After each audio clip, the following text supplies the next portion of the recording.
Hello dear! Nay Dondi is here. Cheka Ilustrados! Ngayon, samahan niyo ako maghanap ng mga ilang estudyante na makapanayam sa araw na ito. Are you go? We are go!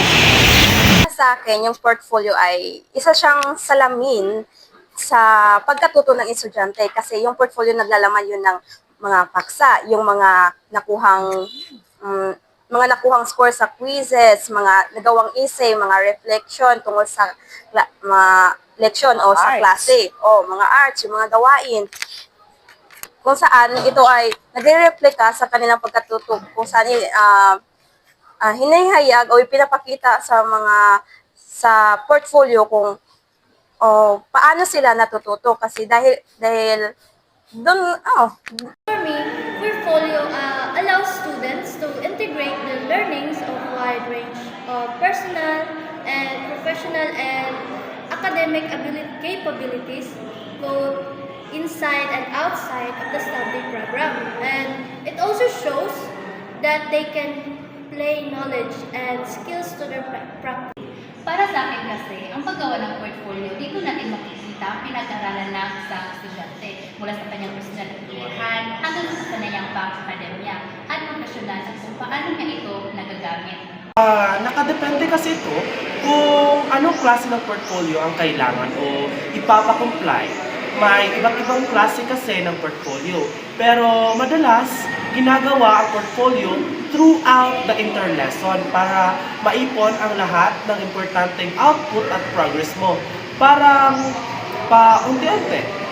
Pero may pagkakataon na may mga teacher na nagpapagawa nito sa dulo ng lesson bilang final requirements o summary sa natutunan.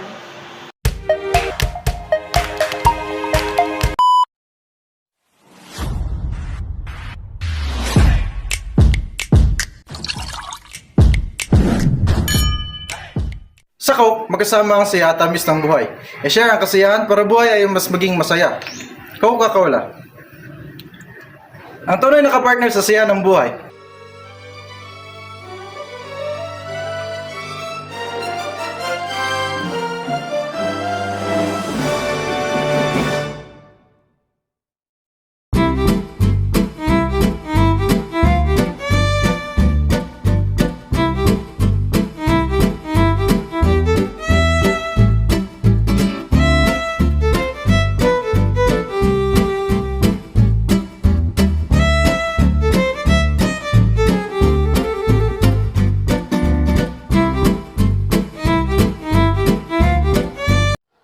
Okay, class, let's talk about portfolio assessment. After that, I will group you into 3, okay?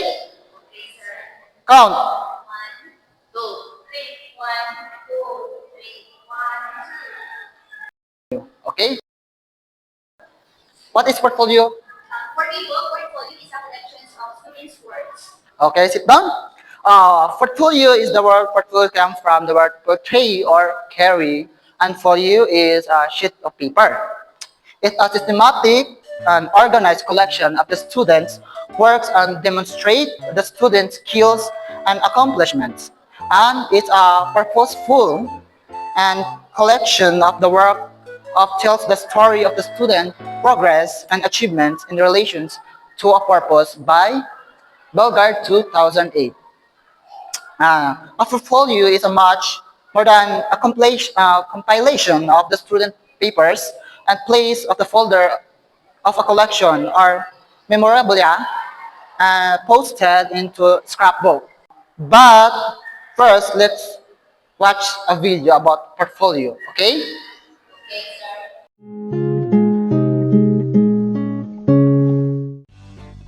Student portfolios, a testament to your students' hard work. Why should we use portfolios as an assessment? It represents their ability to work hard toward long-term goals. Portfolios measure a student's growth over a longer period of time. These portfolios keep each of your students' assignments together, and things become very easy to find as a teacher. Portfolios help to organize students' work, and after presenting my students' portfolios, I've had great responses from their parents. What parents love most is that they can see their child's accomplishments. So, what exactly is a portfolio? Well, portfolios are collections of our students' best work. Again, it's their best work. It's no more than a comprehensive overview of a student's achievement. Now, what are some ways which we can use portfolios and incorporate them into the classroom? One way to use portfolios is to assess a student's growth on a certain skill, such as writing perhaps, but you can assess other skills as well. Now, besides assessing skills, teachers may assess students in different courses. So, what makes up a portfolio? What are the contents of a portfolio? You can put your students' essays inside of a portfolio. Essays are a typical component. How about adding some art assignments into the portfolio? It can be drawings or photographs. Some teachers like to break down individual student work into graphs for the parents to see. Standardized test scores are probably the most common type of data to add. Some teachers like to have students complete daily writing assignments. Lastly, you can add other assessments into the portfolio, such as tests. Each item should have a reflection from the student.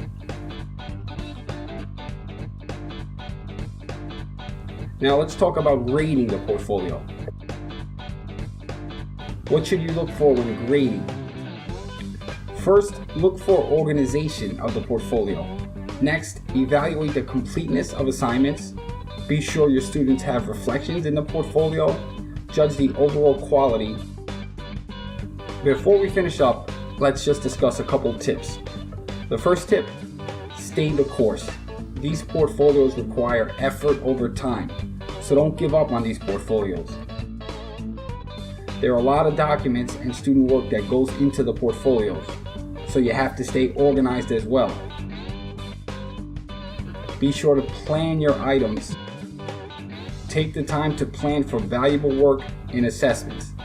Right now, I just want to say thank you for your time, and please subscribe to this channel.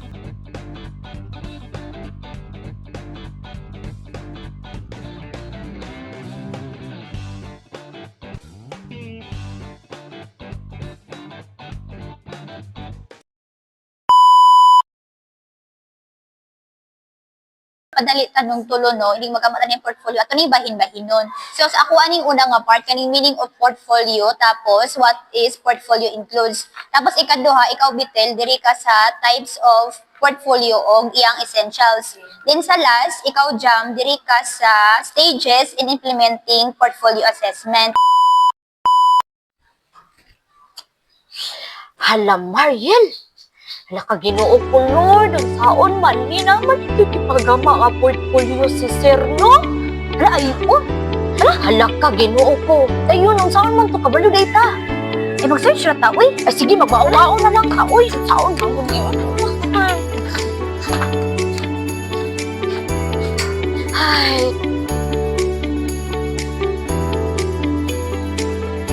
Aday. Ambot asa man ako ibutang ani nga final nga isida yun. Kay mo man ni problema ron, iapil na tanan dayo eh. Kanira sa tanan ako asad imong mga arts. Ay naara ko gani ako mga arts Pero gamay ra lagi. Pero at least nakay diri ra kanira amo kung dito. Ako na lagi ako uban. Pero ako kasabot ani kinsa man kang halad ako gama-gama diri. Sige na magsugod na ta. Pero laban, sige.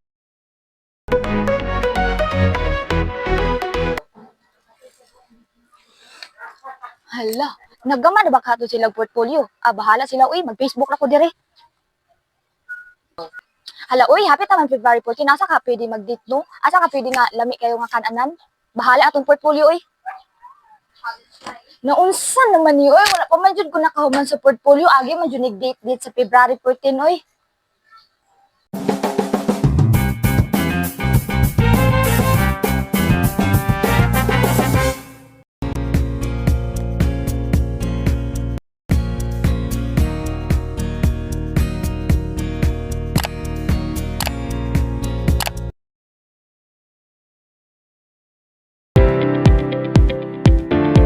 Portfolio includes different types of work such as writing samples, journal entries, videotapes, art, teacher comments, poster, interviews, poetry, test results, self-assessment, and any other expression of the students that the teacher believes demonstrates the student's skills and accomplishments. In students' portfolio, different classes of evidence of learning serve to showcase a range of skills, achievements, and progress. These classes of evidence is outlined by Barton 1997 includes artifacts, reproductions, attestation, and productions. Here are more details of each. First, the artifacts. It refers to the documents or products that are directly created through academic work within the classroom setting. They are tangible evidence of what the students have learned and they highlight their academic performance and skills. For examples, essays, reports, research paper, homework, assignments, and projects. These documents are often used to demonstrate the students' understanding of the subject matter and their ability to apply knowledge. Reproductions. These are the work that are done from outside the formal classroom setting. These documents may show the students' engagement with the real-world projects or activities that contribute to their learnings. Reproductions can include things like a capstone project, fieldwork reports, or documentation of interviews such as students' written descriptions of an interview with an important figure. Like for example, a chairman of education committee in the municipal council. These items reflect the students' ability to take their learning beyond the classroom and apply it in a practical context. Next is attestation. These are the official statement or record written by teachers or other authoritative individuals that affirm or validate the student's progress, achievements, or experience. These are forms of testimony that provide insight into the student's performance, growth, and skills. For example, a teacher might write an evaluative note that how will students defend their research paper, or other responsible person may provide feedback on the student's performance in various academic or extracurricular activities. These attestations serve as a form of external validation for the student's work and progress. Lastly, the productions. These are reflective documents that the students create themselves. These documents represent the students' personal engagement with their learning journey. They can include goals, reflection, and captions. For goals, this is what the students hopes to achieve with their portfolio, such as showcasing their growth or highlighting specific achievements. Reflections. These are the students' personal reflections on their work, their learning process, and their academic journey. These reflections allow students to critically evaluate their progress and identify areas for improvement. For captions, descriptions and explanation that the students provides for each piece of works in their portfolios. This caption offers context highlighting why a particular piece of work is included and what it demonstrates about the student's ability or learning. So by combining these different classes of evidence in a portfolio, students can provide a comprehensive and multifaceted view of their learning experience, progress, and achievements. Each type of evidence offers unique insight into different aspects of the student's academic and personal development. Naunsa naman yun? Oy, wala pa man jud ko nakahuman sa portfolio. Agi mo dinignated sa February 14, oy.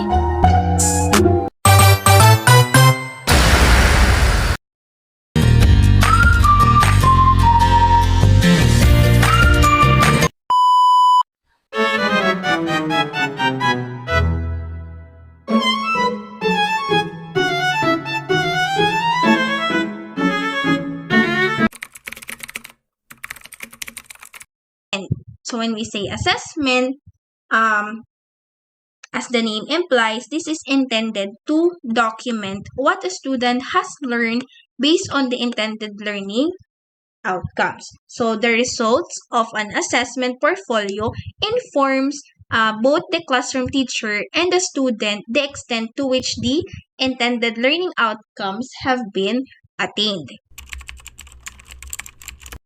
The developmental or growth. So when we say developmental or growth, it consists of the student's work over an extended time frame to reveal the student's progress in meeting learning targets. So the developmental or growth portfolios provide concrete evidence on how much a student has changed or developed over time. So to see how much, for example, a kindergarten pupil has improved in his skill in writing his or her name. So for example, is one needs to compare his written name from the beginning of the school year with the middle and at the end of the school year. So obviously, the growth portfolios serve both students and teachers. This portfolio or a display portfolio that presents the student's most outstanding work. So it documents student proof of best efforts with respect to learning outcomes. So it may include evidence of student activities beyond the school. So for example, is a story written at home. So the best work portfolios understandably are more selective than growth portfolio.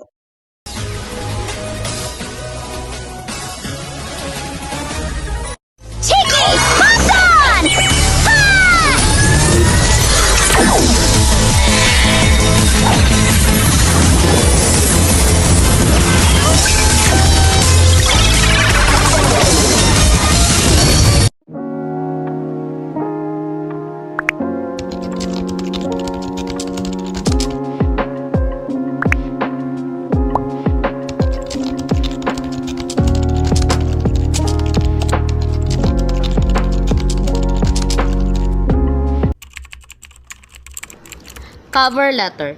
This element shows about the author and what the portfolio shows about the author progress as a learner. Table of contents with numbered pages. Detailed content of the portfolio along with the number page. Entries. Both core items students have include and optional items of student choice. The core elements will be required for each student will provide a common base from which to make a decision on assessment. The optional items will allow the folder to represent the uniqueness of each student, can choose to include best work but also a piece of work which give trouble or one that was less successful and give reason why. Dates on all entries to facilitate proof of growth over time. All entries must have a specific date in order to facilitate proof of evidences of the student growth over time. Here, we can identify when did the student perform the activity. Drafts of oral and written products and revised version. Examples, drafts and corrected revised version. The teacher will check the output of the students and he or she can tell the students if they need to revise or improve it.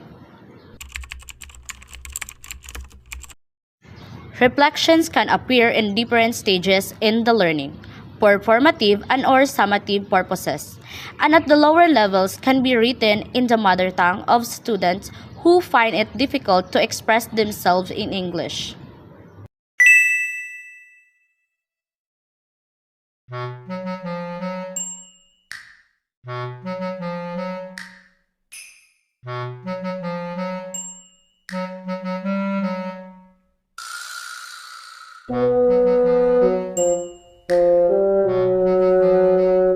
Dapat matibay ang resistensya laban sa sakit, kaya ang gatas ko, Burr Brand. Sa Burr Brand Swak, 10 pesos lang, kompleto ang tibay para sa matibay na bukas. Bili na!